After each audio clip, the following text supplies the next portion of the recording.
स्वागत है सभी मित्रों का। मन से मुक्ति मोक्ष है। इस पुस्तक के 16वें चैप्टर में हैं हम। Page number 100। और इस चैप्टर का शीर्षक है मन अनंत जन्मों का स्रोत। तो भगवान कहते हैं कि सुकरात मर रहा था। उसके मित्रों ने उससे कहा कि तुम भयभीत नहीं मालूम पड़ते, दुखी पीड़ित चिंतित नहीं और भयातुर भी नहीं। तो सुकरात ने कहा कि मैं सोचता हूँ कि जब तक मृत्यु नहीं आई है तब तक तो मैं जीवित ही हूँ, और जीवित जब तक हूँ तब तक मृत्यु की चिंता क्यों करूं। और या फिर यह भी सोचता हूँ कि जब मृत्यु आ ही जाएगी तो मर जाऊंगा, तो फिर चिंता करने वाला कौन बचेगा। फिर यह भी सोचता हूँ कि या तो मृत्यु में मैं मर ही जाऊंगा, बिल्कुल मिट जाऊंगा और कोई बचेगा ही नहीं। अगर मृत्यु के पार कोई बचेगा ही नहीं तो भयभीत होने का कोई कारण नहीं है। और यदि जैसा कि और कुछ लोग कहते हैं कि मृत्यु आ जाएगी, फिर मैं भी मरूंगा नहीं। और यदि जैसा कि और कुछ लोग कहते हैं कि मृत्यु आ जाएगी, फिर भी मैं मरूंगा नहीं। यदि मृत्यु आ जाएगी और मैं मरूंगा ही नहीं, तो फिर चिंता का कोई कारण भी तो नहीं है। मृत्यु को मैं साधारण मृत्यु कहता हूँ, क्योंकि सिर्फ शरीर मरता है, मन नहीं मरता। सिर्फ शरीर मरता है, मन नहीं मरता। ध्यान को, समाधि को मैं महामृत्यु कहता हूँ, क्योंकि शरीर का तो सवाल ही नहीं, मन भी मर जाता है। इच्छा तो हमारे मन में सबको होती है, डिजायर, वासनाएं। लेकिन वासना तब तक संकल्प नहीं बनती जब तक वासना के साथ अहंकार जुड़ न जाए। वासना और उसके साथ अहंकार जुड़ते ही संकल्प बन जाता है। वासना तो सभी लोग करते हैं, लेकिन अगर अपने अहंकार से वासना को न जोड़ पाए तो वासना सिर्फ एक स्वप्न बनकर रह जाती है। वह कर्म नहीं बन पाती। कर्म बनने के लिए अहंकार जुड़ जाना चाहिए। अहंकार जुड़ जाए तो वासना में से संकल्प निर्मित हो जाता है। फिर किसी कर्म को करने की अहमता और अस्मिता निर्मित होती है। फिर कर्ता बनने का भाव निर्मित होता है। वासना के साथ जैसे ही अहंकार जुड़ा कि आप कर्ता बने। मृत्यु में तो सिर्फ शरीर ही मरता है, संकल्पात्मक मन कभी नहीं मरता। मृत्यु के बाद भी आप अपने मन को लिए चले जाते हैं। वही मन तो आपके अनंत जन्मों का स्रोत है। शरीर तो गिर जाता है, शरीर तो गिर ही जाता है, यही मन साथ साथ यात्रा करता है। वासनाएं साथ चली जाती है, अहंकार साथ चला जाता है, किए हुए कर्मों की स्मृति साथ चली जाती है।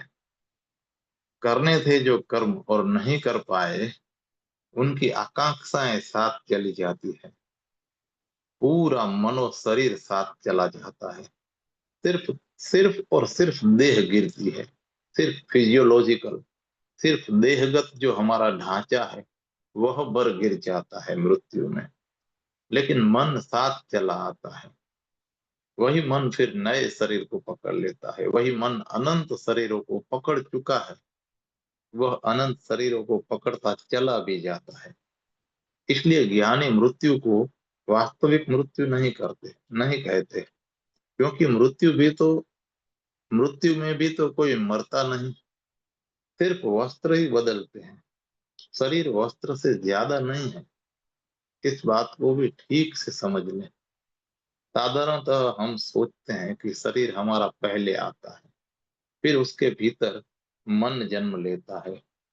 और विगत 100-200 वर्षों की पश्चिम की चिंतना और धारणा ने सारी दुनिया में यह भ्रांति फैला दी है कि शरीर पहले निर्मित होता है, फिर शरीर के भीतर से मन जन्मता है। वह बाय प्रोडक्ट है। वह शरीर का ही एक गुण है।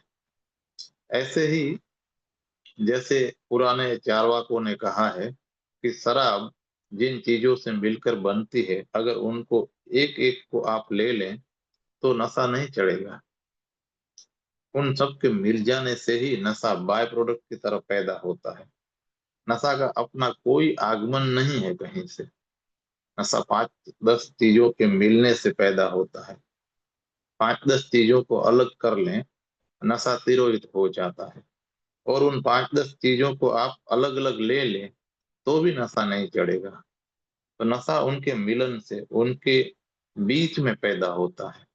इसलिए पुराने चार्वाक कहते थे कि मनुष्य का शरीर निर्मित होता है पंचभूतों से, और उन पंचभूतों के मिलन से मन निर्मित होता है।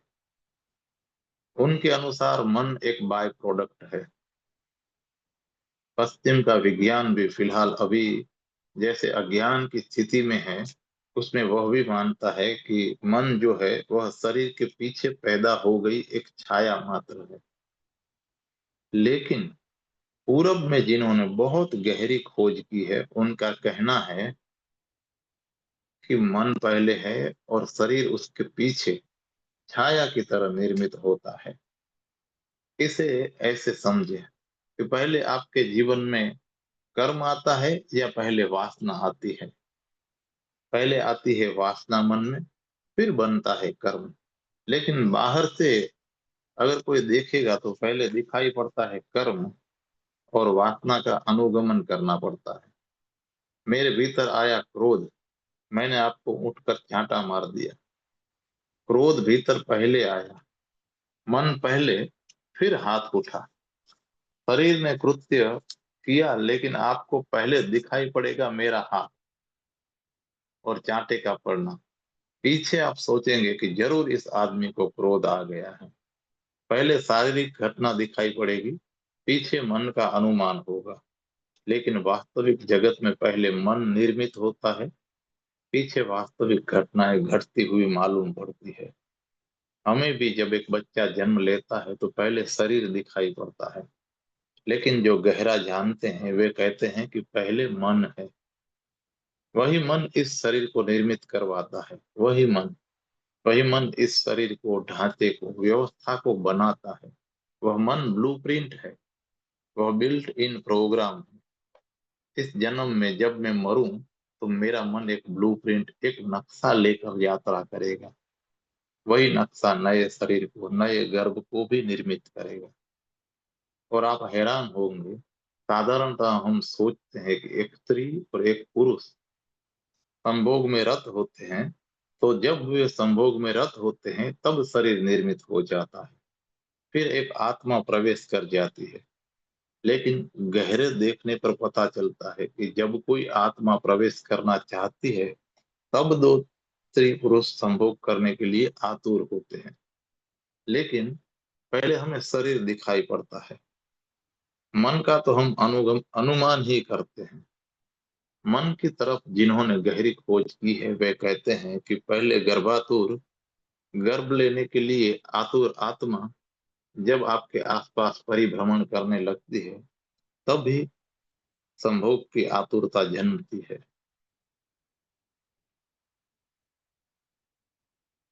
मन अपना शरीर निर्मित करवाने की चेष्टा करता है। सांझ आप सोते हैं, कभी आपने ख्याल न किया होगा कि रात सोते वक्त ख्याल करें। आखिरी विचार जब नींद उतरती हो, उतर ही रही हो, उतर ही गई हो, तब पकड़े अपने मन में कि आखिरी विचार क्या है, फिर सो जाएं। और जब सुबह नींद टूटे, होश आए, तब तत्काल पहली खोज करें कि सुबह जागने का पहला विचार कौन सा है। तो आप बहुत चकित होंगे कि रात जो आखिरी विचार होता है, वही सुबह पहला विचार भी होता है। रात सोते समय जो चेतना में अंतिम विचार होता है, सुबह जागते समय चेतना में वही पहला विचार होता है। ठीक ठीक ऐसे ही मरते वक्त जो भी अंतिम वासना होती है, वह जन्म लेते वक्त पहली वासना होती है। शरीर तो गिर जाता है हर मृत्यु में, लेकिन मन चलता चला जाता है। तो आपके शरीर की उम्र हो सकती है 50 साल, लेकिन आपके मन की उम्र 50 लाख साल हो सकती है। आपने जितने जन्म लिए हैं, उन सभी मनों का संग्रह आपके भीतर आज भी मौजूद है, अभी भी मौजूद है। बुद्ध ने उससे बहुत अच्छा नाम दिया है। पहला नाम बुद्ध ने ही उसको दिया। उन्होंने इस चीज का नाम दिया आलय विज्ञान। आलय विज्ञान का अर्थ होता है store house, store house of consciousness. Store house की तरह आपने जितने भी जन्म लिए हैं, वे सभी स्मृतियां आपके भीतर संग्रहित हैं। आपका मन बहुत पुराना है, और ऐसा भी नहीं है कि आपके पास जो मन है वह सिर्फ मनुष्य जन्मों का है। अगर आपके पशुओं में जन्म हुए हैं, जो कि हुए, अगर आपके वृक्षों में जन्म हुए हैं, जो कि हुए हैं, तो वृक्षों की स्मृति, पशुओं की स्मृति, वे सभी स्मृतियां आपके भीतर मौजूद हैं। जो लोग आलय विज्ञान की प्रक्रिया में गहरे उतरते हैं, वे कहेंगे कि अगर किसी व्यक्ति को गुलाब के फूल को देखकर अचानक प्रेम उमड़ता है, तो उसका गहरा कारण यही है कि उसके भीतर गुलाब होने की कोई गहरी स्मृति आज भी शेष है। जो समतुल, जो रिजोनेंस, जो गुलाब को देखकर प्रतिध्वनित हो उठती है।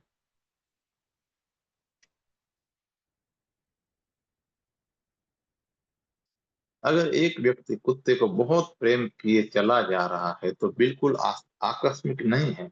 उसके भीतर के आलय विज्ञान में स्मृतियां हैं, जो उस कुत्ते के साथ बड़ी सजातीयता, बड़ा अपनापन, बड़ी निकटता का बोध करवाती है।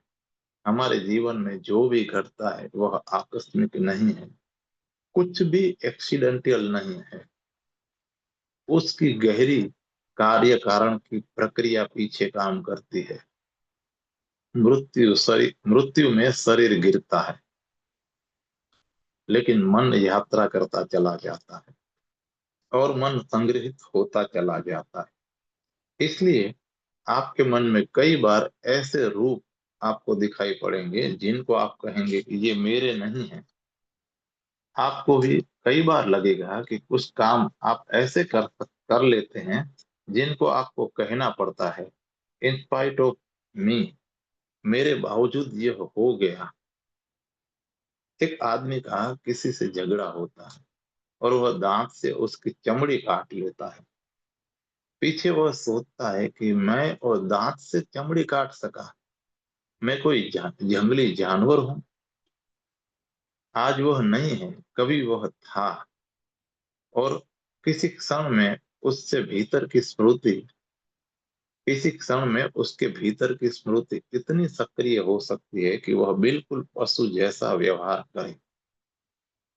हम में से सभी लोग अनेक मौकों पर पशुओं जैसा व्यवहार करते हैं। वह व्यवहार आसमान से नहीं उतरा, हमारे भीतर के ही चित्त के संग्रह से आया है। हमारी मृत्यु सिर्फ हमारे शरीर की मृत्यु है। संकल्पात्मक मन मरता नहीं। मन सबसे बड़ा धोखा है। मन सबसे बड़ी प्रवंचना है। हमारी सारी प्रवंचना मन से ही आविर्भूत होती है।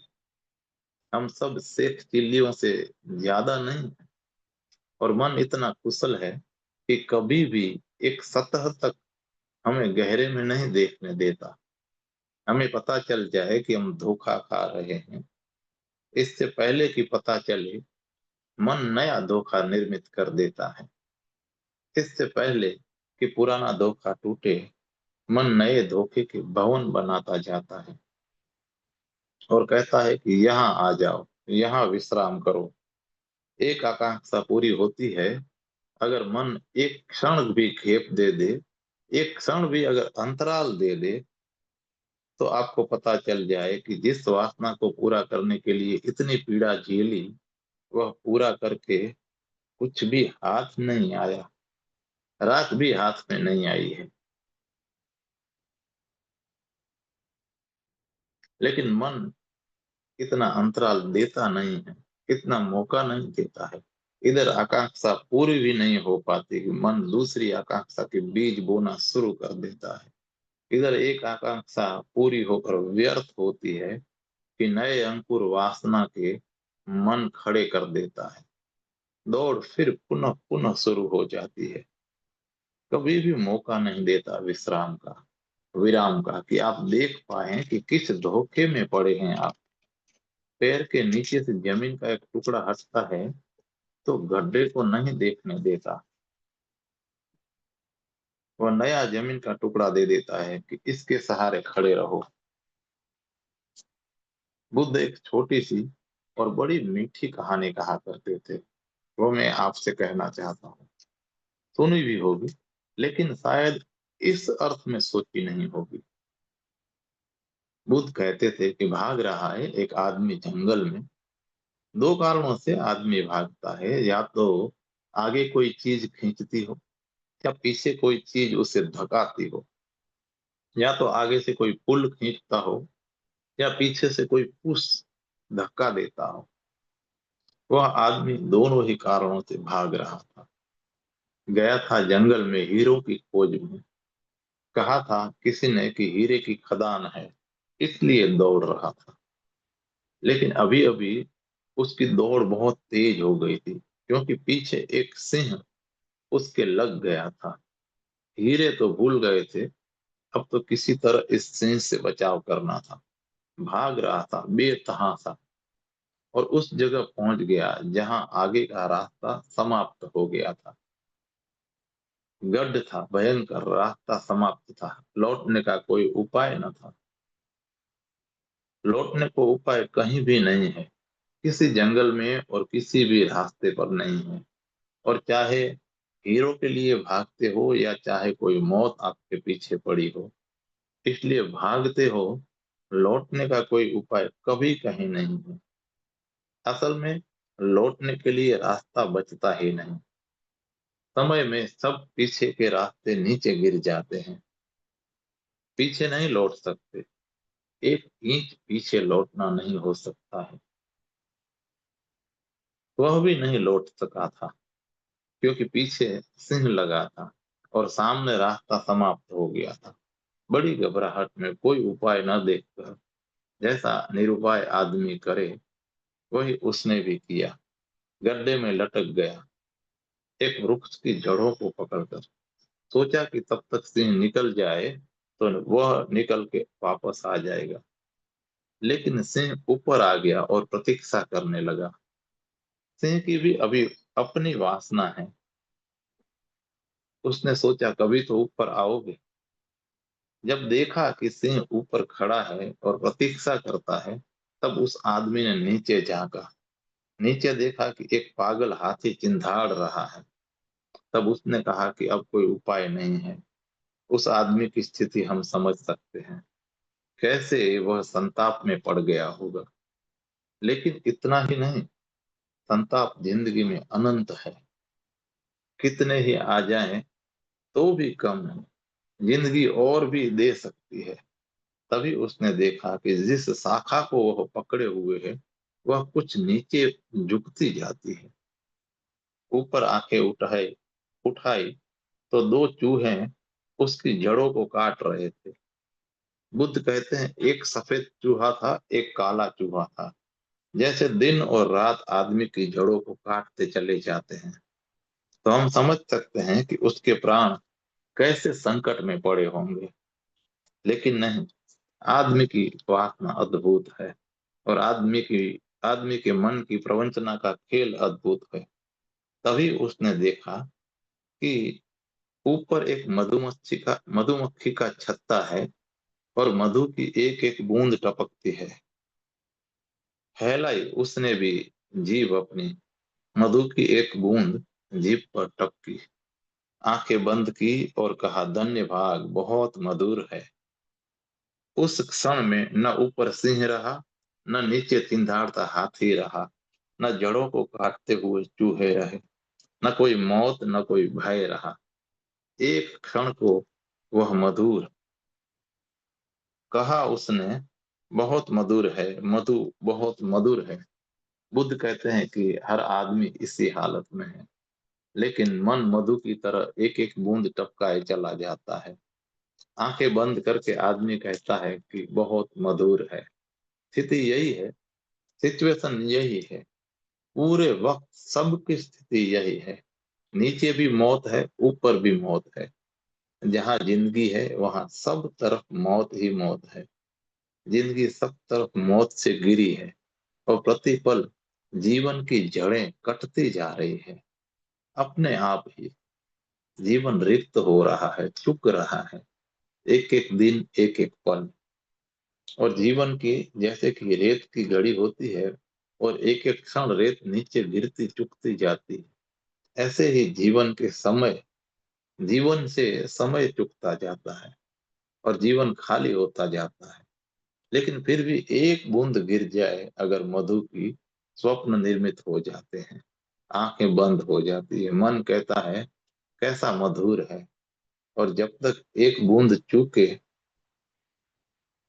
समाप्त हो, तब तक दूसरी बूंद टपक जाती है। मन प्रवंचना की बूंदे टपकाए चला जाता है।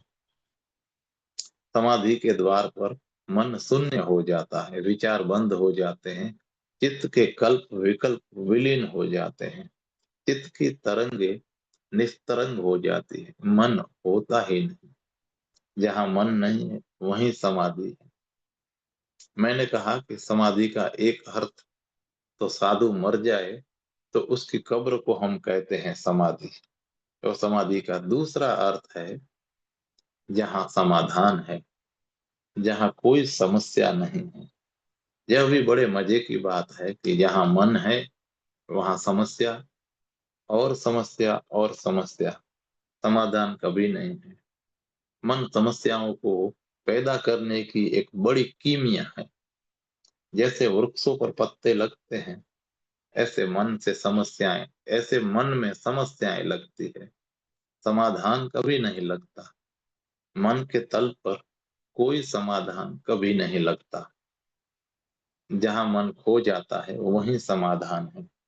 इसलिए जब कोई आकर मुझसे कहता है कि मेरे मन को समाधान करवा दें, तो मैं उससे कहता हूं कि तुम इस झंझट में न पड़ो। मन को कभी समाधान न करवा पाओगे। मन को छोड़ो तो ही समाधान हो पाए। एक मित्र आज सांझ को ही मुझसे कह रहे थे कि मैं लोभ से कैसे मुक्त हो जाऊं। मैंने कहा न हो सकोगे, क्योंकि तुम ही लोभ हो। जब तक तुम हो तब तक लोभ से मुक्त न हो सकोगे। तुम न हो जाओ, लोभ नहीं रह जाएगा।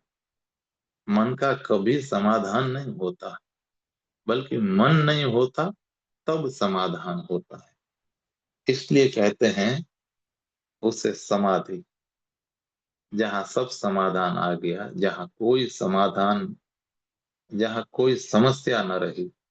जब तक मन है तब तक समस्या बनाए ही चला जाएगा। एक समस्या हल करेंगे, दूसरी समस्या निर्मित करेगा। और एक समाधान अगर कोई देगा तो 10 समस्याएं उस समाधान में से निर्मित करेगा। एक मित्र आए 2 दिन पहले, मुझे उन्होंने पत्र लिखा था कि आता हूँ शिविर में, चित्त में बड़ी अशांति है। आए, 3 दिन के प्रयोग ने अशांति को तिरोहित कर दिया। 3 दिन बाद मेरे पास आए और कहने लगे कि अशांति तो चली गई, लेकिन यह शांति कहीं धोखा तो नहीं है। मन ने मैंने उससे पूछा कि अशांति धोखा नहीं है,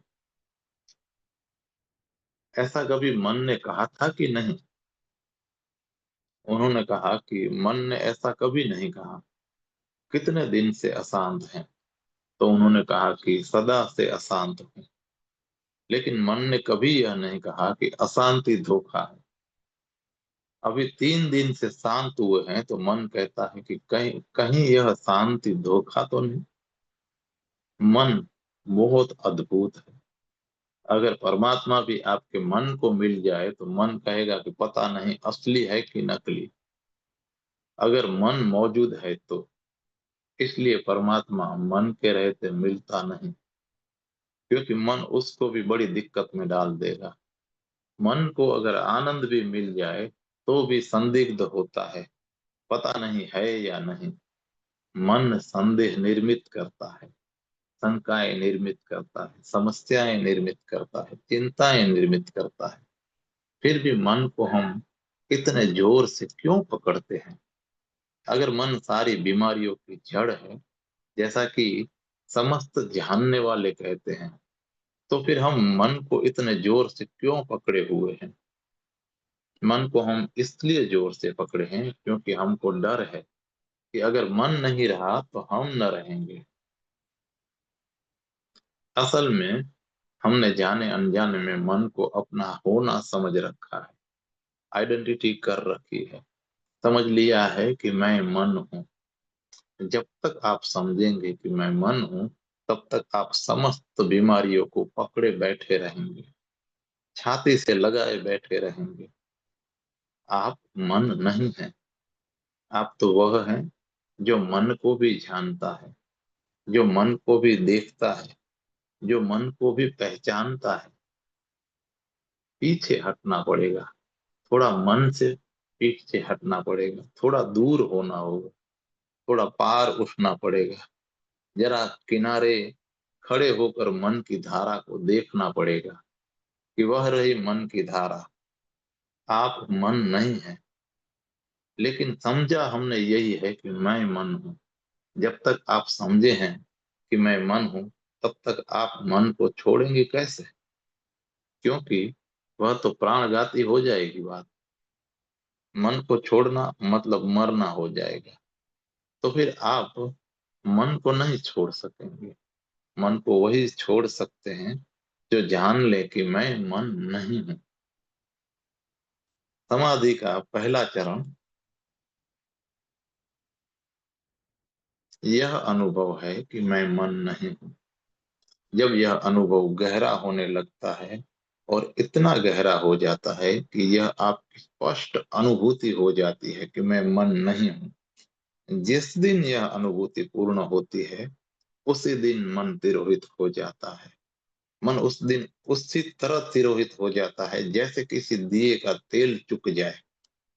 दिए का तेल चुक जाए तो भी थोड़ी देर बाती जलेगी, थोड़ी देर। बाती में थोड़ा तेल चढ़ गया होगा इसलिए। लेकिन दिए का तेल चुक जाए तो बाती थोड़ी देर जलेगी चढ़े हुए तेल से, पर थोड़ी ही देर। बुद्ध को जिस दिन ज्ञान हुआ उन्होंने बहुत अद्भुत बात कही। जिस दिन पहली बार उनका मन मिटा और वह शून्य दिशा में प्रविष्ट हुए, उस दिन उन्होंने कहा कि मेरे मन, अब तुझे विदा देता हूँ। अब तक तेरी जरूरत थी क्योंकि मुझे शरीर रूपी घर बनाने थे, लेकिन अब मुझे शरीर रूपी घर बनाने की जरूरत नहीं है। अब तू जा सकता है। अब तक मुझे जरूरत थी, शरीर बनाना पड़ता था, जन्मों जन्म तक शरीर बनाने थे।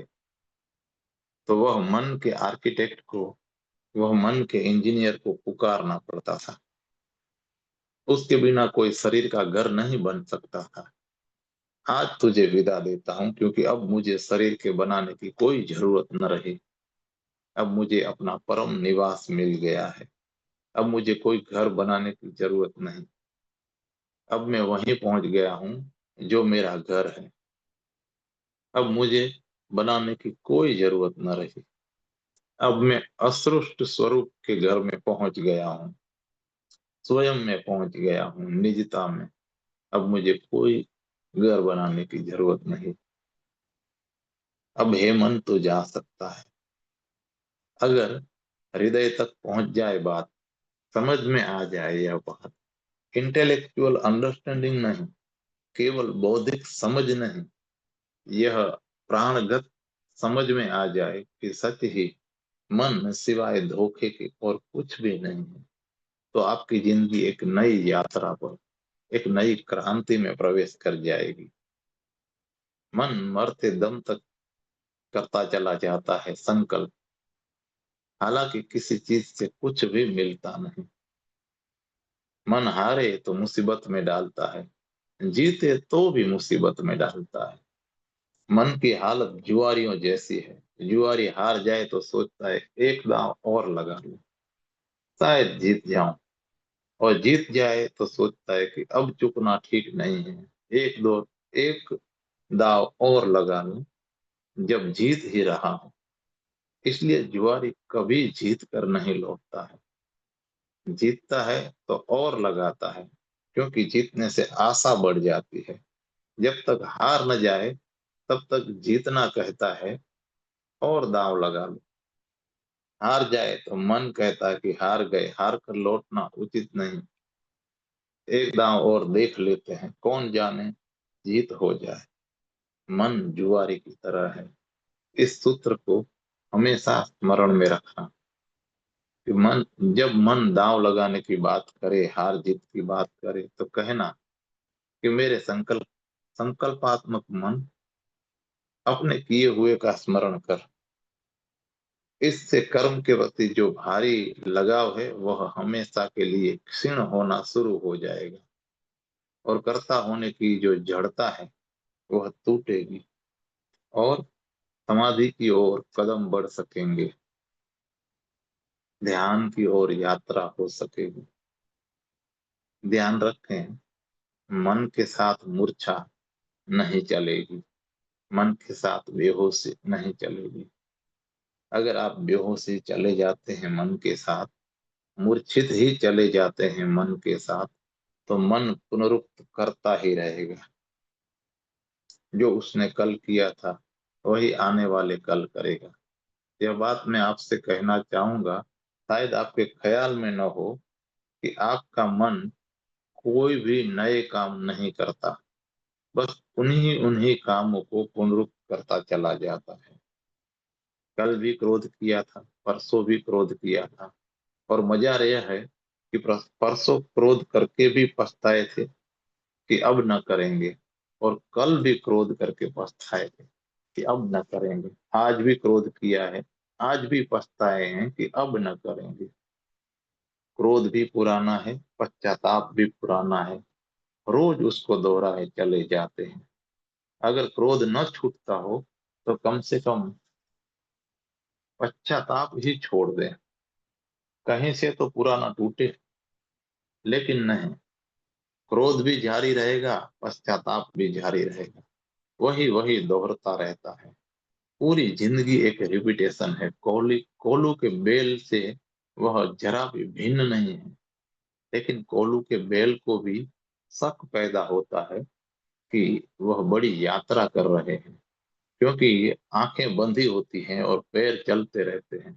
तो कोहली को बेल को भी ख्याल तो आता ही होगा कि कितना चल चुके, न मालूम पृथ्वी की यात्रा कर ली होगी, कहाँ पहुंचे होंगे।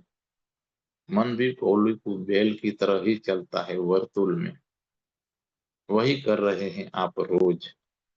अगर एक आदमी अपनी जिंदगी में डायरी लिखे, लेखा जोखा लिखे, तो बहुत चकित होगा कि मैं मशीन तो नहीं हूँ।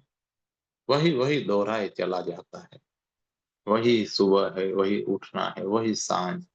अगर पति पत्नी 20 साल से रह लेते हैं, तो पति सांझ देर से लौट कर घर में क्या करेगा, पत्नी पहले से जानती है। 20 साल का अनुभव।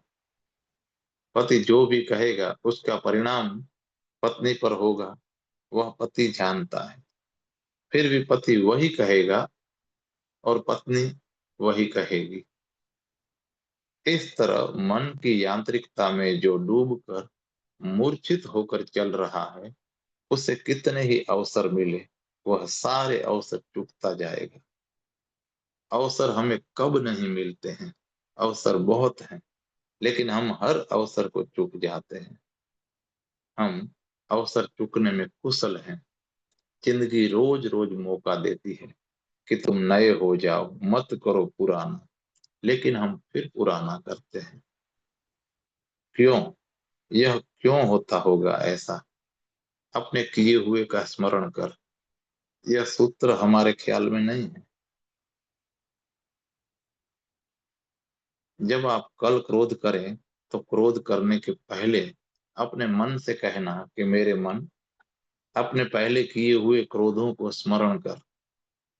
पहले इसको कह लेना, फिर 2 क्षण रुकने के बाद अपने पहले किए हुए क्रोधों को स्मरण कर लेना और मैं आपसे कहता हूँ कि आप क्रोध करने में असमर्थ हो जाएँगे। जब कल मन फिर वासना से भर जाए, तब अपने मन को कहना कि हे मेरे संकल्पात्मक मन, अपनी पहले की हुई वासनाओं का स्मरण कर। पहले उनका स्मरण कर ले। नई यात्रा पर निकलने के पहले पुराने अनुभव को ख्याल में ले ले। नहीं, फिर आप यात्रा पर नहीं निकल पाएँगे। वासना वहीं ठिठक कर खड़ी हो जाएगी। इतना होश काफ़ी है मन की यात्रा को तोड़ देने के लिए।